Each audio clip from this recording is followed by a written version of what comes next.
Bonjour à tous, une signature pour l'histoire s'est penchée sur Jean-Sébastien Bach.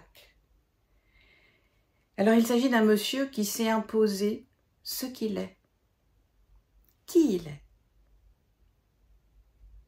Sa présence ne passe jamais inaperçue, n'entendez pas qu'il était quelqu'un d'autoritaire, non, juste là. Un choc émotionnel survenu entre 6 et 7 ans l'a amené à considérer les choses de la vie comme n'étant jamais acquises.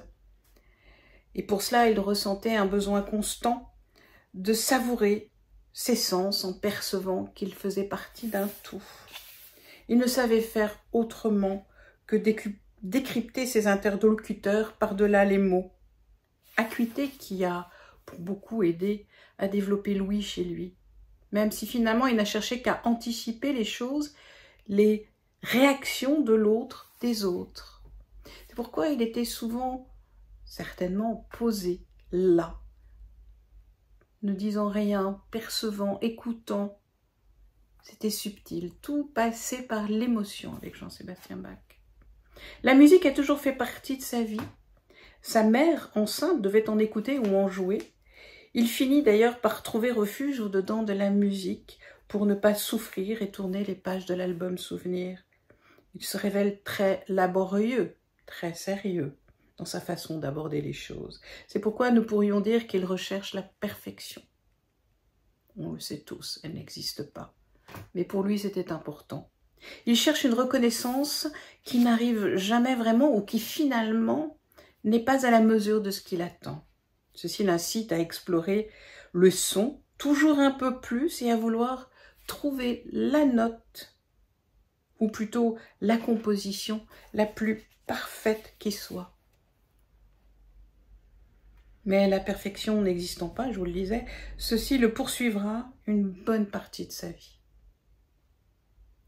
Pourtant, autour de 43 ans, quelque chose se produit, une rencontre, une porte qui s'ouvre, une découverte, je l'ignore, mais une chose est sûre, il s'apaise un peu. Et laisse cours à sa créativité dans la joie, en tout cas le plaisir. Oui, voici une notion totalement inconnue de lui jusque-là. Sa créativité s'en voit grandie naturellement, ce qui l'autorise à s'ouvrir sur d'autres choses, d'autres instruments peut-être. Mais ce qui en ressort ici est son besoin de découverte, de nouveautés, de différentes tonalités. Il veut pouvoir offrir au monde la douceur, la sensibilité et la joie. Ce n'est que dans la 3e partie de vie qu'il y parvient, qu'il y parviendra plutôt. Mais sont ces compositions ou ceux qui le succéderont qui en apprécieront la dimension difficile à dire. Peu pourront se targuer le connaître vraiment. Il ne vit que pour la musique, les sens, les soupirs, les sons. Tout cela fait partie de son quotidien, ou en tout cas compose son quotidien. Il se cache derrière eux pour masquer une nostalgie qui bien souvent le fait se sentir mal. Il veut pouvoir l'apaiser, mais cherche surtout à ce que d'autres n'en souffrent pas. C'est quelqu'un de bon, quelqu'un de gentil. C'est quelqu'un qui a envie de voir les gens heureux, de les rendre heureux. Il a bien compris les effets curateurs de la musique, ça c'est clair. Il est clairement novateur, ou plus précisément audacieux, très audacieux dans sa musique. Mais ce qui ressort de la signature de cet incroyable compositeur est cette douceur qui semble l'animer. Vraiment, cette signature montre quelqu'un de doux, très doux. Il ne sait pas s'empourprer, s'énerver, jamais. Toujours dans le calme, l'envie de donner, de partager.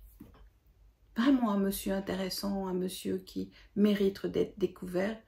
Et je pense que beaucoup d'entre vous connaissent sa musique, voire la majorité, clairement. C'est quelqu'un d'étonnant.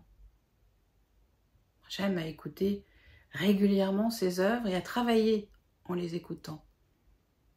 J'espère que vous avez aimé découvrir ce personnage sous un jour peut-être un peu différent, un peu nouveau de celui que les livres d'histoire vous transmettent. Et je vous dis à très bientôt. Au revoir.